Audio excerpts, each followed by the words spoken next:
Est-ce qu'un pasteur dont en réalité doit collecter un salaire après avoir accompli une œuvre particulière bien distincte? Non, pas du tout. Les pasteurs n'ont pas droit au salaire parce que nous ne sommes pas des mercenaires. C'est le mercenaire qui atteint un salaire après avoir accompli une tâche particulière. Si tu es appelé par le Seigneur à accomplir un ministère, si tu es appelé par le Seigneur au ministère du chant, au ministère pastoral, au ministère d'apôtre, de bishop et autres, n'est-ce pas? Tu n'as pas droit à un salaire pour cela. Dieu n'a pas besoin de te payer après que tu aies effectué une tâche. Et le peuple de Dieu n'a pas besoin de te payer après que tu aies effectué une tâche. N'est-ce pas? Si vous vous retrouvez en train d'être subventionné par le Seigneur dans votre marche avec lui, ce n'est pas des salaires que Dieu vous donne. Dieu vous donne des subventions en vue de l'œuvre qu'il vous a donné d'accomplir. Il vous donne la provision pour l'accomplissement de la vision qu'il vous a accordée, n'est-ce pas? Et entre autres également, le Seigneur prend soin de vous en tant que ses enfants. La Bible déclare que le Seigneur prend soin des oiseaux du ciel, n'est-ce pas? À combien plus forte raison, nous, ses enfants, prendra-t-il soin de nous? Donc, si tu te retrouves en train d'être enrichi par le Seigneur, ne te dis pas en fait que le Seigneur est en train de te payer un salaire pour une œuvre quelconque que tu as fait pour lui. Le Seigneur est en train de te le donner gratuitement parce que les choses que Dieu fait pour nous sont inconditionnelles. Il nous a aimés inconditionnellement. Donc, si le Seigneur te donne une subvention, si le Seigneur te prend soin de toi quotidiennement, il n'attend pas forcément que tu fasses une œuvre pour ce qu'il t'a donné comme argent, pour ce qu'il t'a donné comme provision financière. Mais si toi également tu sers le Seigneur, n'attends pas que le Seigneur te donne un salaire pour cela. Les pasteurs n'ont pas droit au salaire. Si tu es pasteur, si tu es serviteur de Dieu, si tu es chantreux, arrête de réclamer des salaires pour l'œuvre que le Seigneur t'a donné d'accomplir. Les dons et les talents que le Seigneur t'a donné ce n'est pas un capital pour aller te faire de l'argent. Dieu ne t'a pas donné l'onction ou bien les dons spirituels comme étant un capital que tu dois fructifier en te faisant de l'argent, n'est-ce pas? Mais ce sont des dons que le Seigneur a déposés en toi gratuitement pour l'édification gratuite également de son peuple, n'est-ce pas? La connaissance doit être gratuite, la vérité doit être gratuite, l'adoration doit être gratuite, même l'adoration parfois, on a l'impression que ça devient payant, n'est-ce pas? Si Dieu t'amène et si Dieu t'appelle à faire un concert, rassure-toi que le Seigneur te donne la grâce et la providence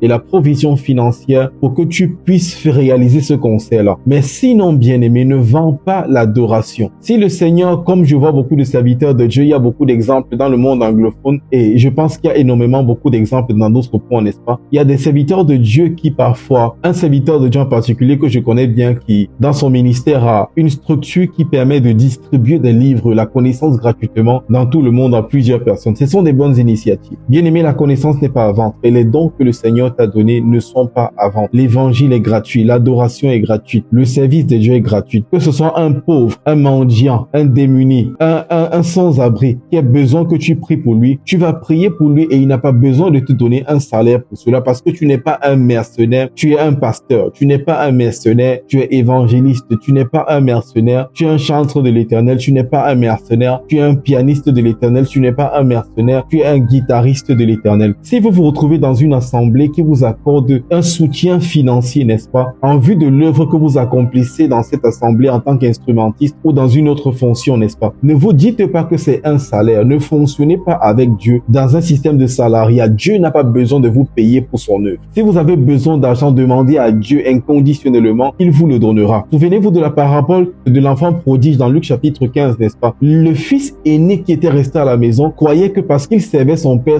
lui devait une récompense pour cela. Écoutez la parole qu'il a dit: Père, ça fait tant d'années que je te sers sans jamais avoir transgressé tes ordres et jamais tu ne m'as donné une de ces bêtes pour que je me réjouisse avec mes amis. Et le père lui a dit: mon fils, tu es toujours avec moi et tout ce que j'ai t'appartient, tout ce que j'ai est à toi et tu es toujours avec moi. En réalité, tout ce que Dieu a est à toi, bien-aimé, parce que la Bible déclare que nous sommes héritiers de Dieu. Si tu as besoin de quelque chose, tu peux te servir dans la provision divine. Tu peux demander à Dieu de te donner ces choses. Mais ne va pas imposer un salaire à Dieu pour ce que tu as eu à accomplir comme œuvre. Parce que Dieu t'a donné ces dons, ces talents gratuitement, afin que tu les mettes au service de son église. Si tu as besoin de provision financière, si tu as besoin d'être financé par Dieu, le Seigneur t'ouvrira les portes. Tu peux servir Dieu auprès de beaucoup de personnes et Dieu utilise les mêmes personnes comme étant des portes financières qui te permettront d'exercer encore plus, de mieux exercer ton ministère, le ministère auquel le Seigneur t'a appelé. Ce n'est pas une mauvaise chose. Tu peux prier pour quelqu'un et la personne, Dieu touche le cœur de la personne et la personne je sais pas comment expliquer ça, te fait une action de grâce, mais ce n'est pas un salaire. Parce que les pasteurs, les serviteurs de Dieu n'ont pas droit au salaire sur la terre. Votre récompense est au ciel, bien-aimé. Vous n'avez pas droit au salaire sur la terre, votre récompense c'est au ciel.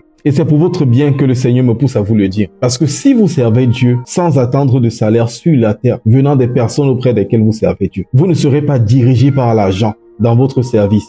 Vous ne serez pas motivé par l'argent dans votre service. Le service de Dieu sur terre n'est pas une activité lucrative. Si tu veux de l'argent, demande à Dieu. Si tu veux de l'argent, demande à Dieu un travail. Demande à Dieu ceci. Demande à Dieu cela. Va chercher du travail. Si c'est de l'argent que tu veux, le Seigneur peut passer par plusieurs moyens pour t'accorder de l'argent et de la provision financière. Mais n'utilise pas le service de Dieu et les dons que Dieu t'a donnés pour faire de l'argent. Que le Seigneur te bénisse. Voilà le message que le Seigneur avait pour nous pour cette première séance. Shalom à tout le monde. Retrouvons-nous dans la prochaine capsule.